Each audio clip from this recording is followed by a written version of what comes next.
আসসালামু আলাইকুম। জীবনের ডায়েরি ইউটিউব চ্যানেল থেকে আমি মুক্তা চলে আসলাম নতুন আরও একটি ভিডিও নিয়ে। আমার এই নতুন ভিডিওতে সবাইকে স্বাগত জানাই। দূরে এবং কাছে, দেশ এবং দেশের বাহিরে যে যেখান থেকে ভিডিওটি দেখা শুরু করেছেন, আশা রাখি সবাই ভালো আছেন। আলহামদুলিল্লাহ, আমরাও বেশ ভালো আছি। ছোট বড় কিছু কাচের জার ধুয়ে রেখেছিলাম। শুধু কাচের জার না, এখানে প্লাস্টিকের জারও ছিল। গতকাল ভিডিওতে বলেছিলাম যে ঘরে ধুল ঝেড়েছি, তো ধুল ঝাড়ার কারণে ঘরের অনেক জিনিসপত্রই কিন্তু ধুলোবালিতে একাকার হয়ে গিয়েছিল। তো এগুলো ধুয়ে পরিষ্কার করে রেখেছিলাম। সামনে যেহেতু রোজা আসছে, রোজায় কিন্তু ছোট বড় জারগুলোর দরকার হবে, তাই আগে থেকেই ধুয়ে পরিষ্কার করে রেখে দিলাম। মোস্তাকিমের বাবা টুকিটাকি কিছু বাজার এনেছিল, এগুলো গুছিয়ে রাখছি। আসলে মুড়িটা আমার প্রতিদিনই প্রয়োজন হয়, কারণ মুড়িটা আমি পছন্দ করি দুধ চা দিয়ে খেতে। তো সবসময় মুড়িটা ঘরে থাকতে হয়। বিস্কিট আমরা তেমন একটা পছন্দ করি না, তো বিস্কিট কিন্তু তেমন একটা আনা হয় না, শুধু ছোট ছোট প্যাকেটের বিস্কিট আনা হয় সোহানার জন্য। সোহানা সকাল 7:30 স্কুলে যায়, 3টা বাজে কিন্তু স্কুল থেকে আসে, লম্বা একটা সময়। তো এত সকালে যাওয়ার কারণে ওকে কিন্তু টিফিন দিতে পারি না। সকালবেলা কোনো রকম বিস্কিট খেয়ে পানি খেয়ে যায়, আর টিফিনের টাকা দিয়ে দিই, স্কুলের ক্যান্টিনেই ও খেয়ে নেয়। মোস্তাকিমেরও অনেকটা সময় স্কুলে থাকতে হয়, সকাল 10টা থেকে দুপুর 2টা পর্যন্ত। তো মোস্তাকিমে নাস্তা খেয়ে যেতে পারে, তারপরে ওর জন্য একটু হালকা পাতলা টিফিন বানিয়ে দিই। ওদের 1টা বাজে আবার টিফিন দেয়, তো টিফিনের টাইমে আর আমি যাই না, মোস্তাকিমকে বাসা থেকেই টিফিনটা দিয়ে দিই, ও টিফিন টাইমে একাই খেতে পারে। তো এখানে টুকিটাকি বাজার গুছিয়ে নিচ্ছিলাম। তো মোস্তাকিমের বাবা প্রতিদিনে আসার টাইমে কিছু না কিছু নিয়ে আসে। আসলে আমাদের তো কোনো মাসিক বাজার হয় না বা সাপ্তাহিক বাজারও হয় না, যখন যেটা প্রয়োজন পড়ে আমরা তখন সেটাই নিয়ে আসি।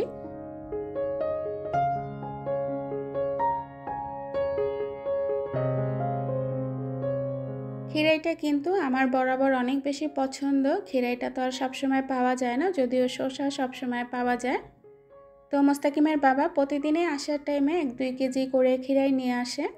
তো সালাদ করে কিন্তু আমার খেতে ভীষণ ভালো লাগে। আমি প্রতিদিনে একটু একটু করে সালাদ বানাই দুপুরে ভাত খাওয়ার টাইমে। এখানে একটা মিষ্টি কুমড়া নিয়ে এসেছিল, দেখলাম মিষ্টি কুমড়ার বিচিগুলো বেশ সুন্দর। তো মিষ্টি কুমড়া কয়েকটা বিচি রেখে দেব, যদি এগুলো লাগানো যায় সেজন্য। এর আগে আমি কিন্তু মিষ্টি কুমড়া বিচি লাগিয়েছিলাম, সেখানে কিছু শাকও হয়েছিল, তো সেই শাকগুলো কিন্তু আমি কেটে রান্না করেও খেয়েছিলাম। তো এখানে রাতে কিছু শাক এনেছিল, এটা বলে বোত্তা শাক। তো মোস্তাকিমের বাবাই কিন্তু শাকগুলো রাতে বেছে দিয়েছিল। আসলে আমি কাজের জন্য তো দিনের বেলা শাক বাছা সম্ভব হয় না। তো মোস্তাকিমের বাবাকে রাতেই বলেছিলাম, তুমি যদি শাকগুলো খেতে চাও তাহলে রাতেই তোমার বেছে দিতে হবে, কারণ দিনে এইগুলো বাছার কিন্তু টাইম নেই। তো সকালে যেমন ঝটপট কাজগুলো করতে হয়, দুপুরের রান্নাটাও কিন্তু ঝটপট সারতে হয়, কারণ সোহানা 3টার মধ্যে বাসায় চলে আসে। দুপুরে খাওয়া দাওয়া শেষ করে 3:30 পৌনে 4টার মধ্যে আবার কোচিংয়ে চলে যায়। মোস্তাকিমের ম্যাডাম চলে আসে 5টার দিকে। তো আসলে সবগুলো কাজ আমার একা হাতে যেহেতু করতে হয়, টাইমের মধ্যেই কিন্তু কাজগুলো সারতে হয়। এখানে বিচিওয়ালা সিম এনেছিল শাক দিয়ে খাওয়ার জন্য। তো বিচিওয়ালা সিমটা কিন্তু শাক দিয়ে খেতেই বেশি ভালো লাগে, এই জন্য মোস্তাকিমের বাবাকে বলেছিলাম অল্প আনতে, তাই উনি অল্প এনেছেন, শুধু শাক দিয়ে বিচিওয়ালা সিমটা রান্না করব। আমরা কিন্তু এই শাকটা বেশি করে কাঁচামরিচ এবং বিচিওয়ালা সিম আলু দিয়ে ভাজি করি। আপনারা কে কীভাবে রান্না করেন চাইলে অবশ্যই কমেন্টে জানাতে পারেন, যদিও এক এক অঞ্চলের রান্না এক এক রকম। তো যাই হোক, আমি কিন্তু সবগুলো সিম শাকের মধ্যে দিব। যদি লাউ শাক হতো তাহলে কিন্তু আরও বেশি ভালো হতো, এই বথুয়া শাকের সাথে লাউ শাকটা দিলে কিন্তু অনেক বেশি ভালো লাগে। তো ফ্রিজে ঝাটকা মাছ ছিল, সেখান থেকে কিছু মাছ নামিয়েছি, ঝাটকা মাছ দিয়ে মিষ্টি কুমড়া দিয়ে রান্না করব। অনেক বছর আগে যখন মোস্তাকিম হয় নাই তখন আমি এভাবে রান্না করেছিলাম, তো সেই রান্নাটা আমার আবার খেতে ইচ্ছে করছিল। মোস্তাকিমের বাবাকে 2 দিন ধরে বলছিলাম যে লাল দেখে একটা মিষ্টি কুমড়া আনবা, মিষ্টি কুমড়া দিয়ে তারপরে ঝাটকা মাছ দিয়ে রান্না করব।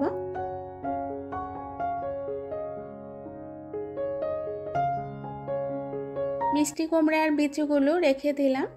যদিও এতগুলো বিচি লাগানোর মতো জায়গা আমার কাছে নাই, তারপরও রেখে দিলাম। তো এখানে মিষ্টি কুমড়াটা কিন্তু আমি একটু বড়ভাবে কেটে নেব।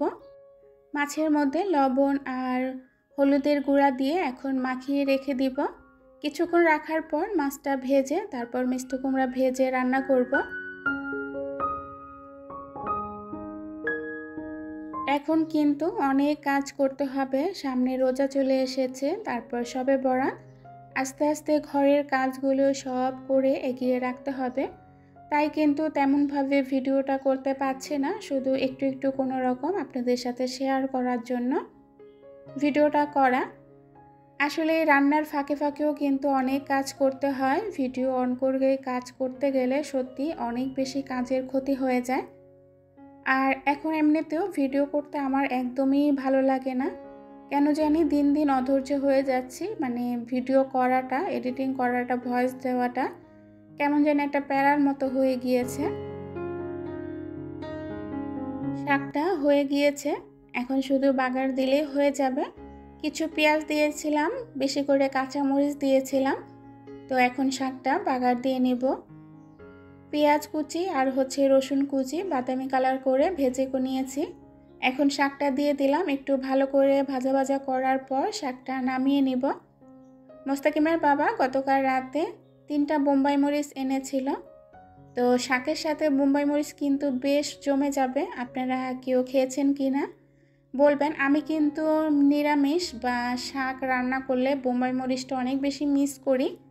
তো দেখলাম মোস্তাকিমের বাবাও গতকাল রাতে 3টা বোম্বাই মরিচ এনেছে। আসলে মোস্তাকিমের বাবা জানে আমি কোনটা পছন্দ করি, কোনটা অপছন্দ করি। তো পছন্দ অনুযায়ী মাঝে মধ্যে অনেক কিছুই নিয়ে আসেন, দেখলে আসলে অনেক বেশি ভালো লাগে যে আমার পছন্দের কথা ওনার মনে থাকে বা আমার পছন্দ অনুযায়ী জিনিসটা এনেছেন। তো শাকটা বেড়ে নিলাম, শাকের কালারটাও কিন্তু একদম সবুজ এসেছে আর খুব বেশি সুন্দর হয়েছে। বিচিওয়ালা সিম দিয়ে এই ধরনের শাক রান্না করলে কিন্তু বেশ ভালো লাগে।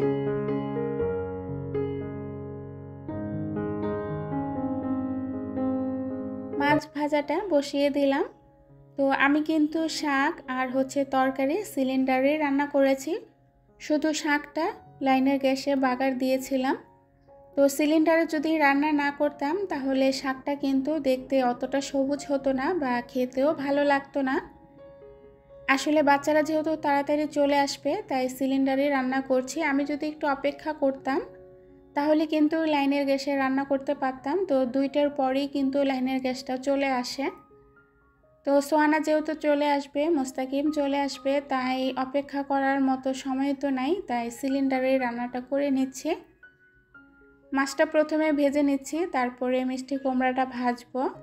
মোস্তাকিম আর সোহানার জন্য 2টা শুকনা মাছ ভেজে রাখবো যদি রান্না মাছটা খেতে না চায়।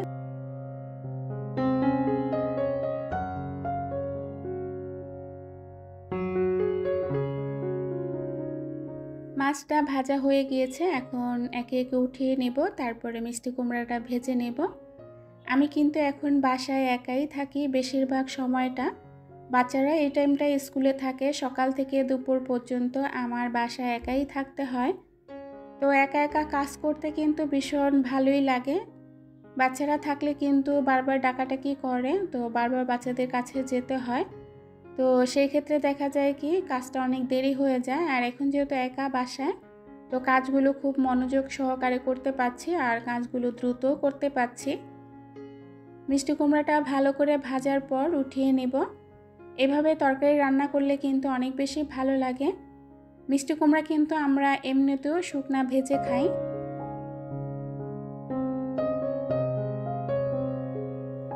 মিষ্টি কুমড়া ভাজার টাইমে হাতটা কিন্তু পুড়ে ফেলেছিলাম।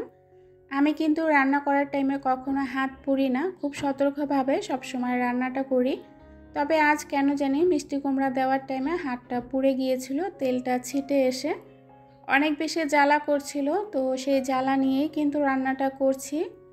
আসলে মায়েদের বা ঘরের গৃহিণীদের অনেক কিছুই সহ্য করতে হয়, অনেক যন্ত্রণা নিয়ে কিন্তু কাজ করতে হয়। যন্ত্রণা বা কষ্ট বা জ্বালা যেটাই হোক না কেন আমরা কিন্তু কাজ রেখে বসে থাকি না, আমাদের মনোবল দিয়ে কিন্তু কাজগুলো করে থাকি। অনেক সময় দেখা যায় কি অনেক বেশি অসুস্থ হয়ে যায়, একদম আর কাজ করতে পারবো না। তখনই কিছু কিছু কাজ রেখে দিই, মুস্তাকিমের বাবা এসে করে দেয়। তবে আলহামদুলিল্লাহ এখন কিন্তু আমি বেশ ভালো আছি। কয়েক মাস যাবৎ আমার কোনো রকম অসুস্থতা নেই। আল্লাহ পাকের বড় একটা নিয়ামত আমার সুস্থতা। তো আল্লাহ পাকের কাছে হাজারো কোটি শুকরিয়া যে আমি ভালো আছি। আসলে এটা বললাম কেন জানেন, আমি কিন্তু প্রচণ্ড অসুস্থ ছিলাম 2020 সাল থেকে শুরু করে 2023 সাল পর্যন্ত। আলহামদুলিল্লাহ 2024 সাল থেকে আমি কিন্তু বেশ ভালোই আছি। তো এখানে কিন্তু তরকারিটা বসিয়ে দিলাম, মশলাটা কষিয়ে মিষ্টি কুমড়া দিয়ে দিয়েছিলাম, এখন মাছটা দিয়ে দিলাম, দিয়ে ঢাকা দিয়ে দিব। বেশি কিন্তু ঝোল দিইনি, সামান্য পরিমাণ ঝোল দিয়েছি। আমি কিন্তু তেমন একটা ঝোলও রাখবো না, কয়েকটা কাঁচামরিচ দিয়ে ঢাকা দিয়ে দিব, তাহলে রান্নাটা হয়ে যাবে। তো ভিউয়ার্স, আজকের ভিডিওটা কেমন লেগেছে অবশ্যই কমেন্টে জানাবেন। রান্নার ফাইনাল লুকটা দেখাতে পারিনি, কারণ একটু কাজে ব্যস্ত ছিলাম, তাই আর ভিডিওটা অন করা হয় নাই। তো যাই হোক, আপনাদের সাথে অনেক বকবক করেছি। আজকের ভিডিওর ভালো দিক এবং মন্দ দিক চাইলে আপনারা কমেন্ট বক্সে জানাতে পারেন। আজ এখান থেকেই বিদায় নিব। সবাই ভালো থাকবেন, সুস্থ থাকবেন, নিরাপদে থাকবেন। আল্লাহ হাফিজ।